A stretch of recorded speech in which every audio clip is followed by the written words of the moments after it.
आता शेतकरी केवळ अन्नदाता नाही आहे, ऊर्जादाता झाला. वीज तयार झाली. ऊर्जादाता नाही, इंधनदाता झाला. इथेनॉल तयार झालं.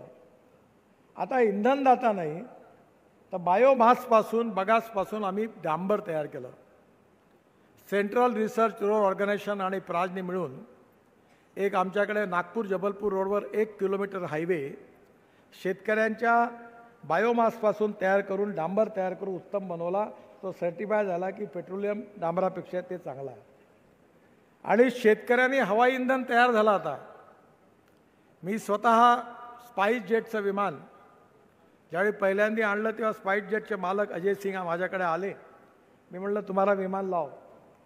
तो बोले मेरे विमान में अगर ये तुम्हारा ईंधन डाला और विमान बिगड़ गया तो मेरा नुकसान होगा. बोला तेरे बहुत काम किए, एक विमान मेरे नाम पे छोड़ देना. अतिशय उत्तम रीतीने आलं. विस्तारा कंपनीचं विमान पूर्ण चाललं.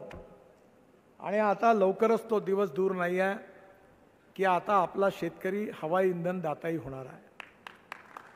हे गहू, मका, ज्वारी, सोयाबीन हे लावा, उत्पादन वाढवा, खर्च कमी करा, पण यातून आपण उंच भरारी मारू शकत नाही.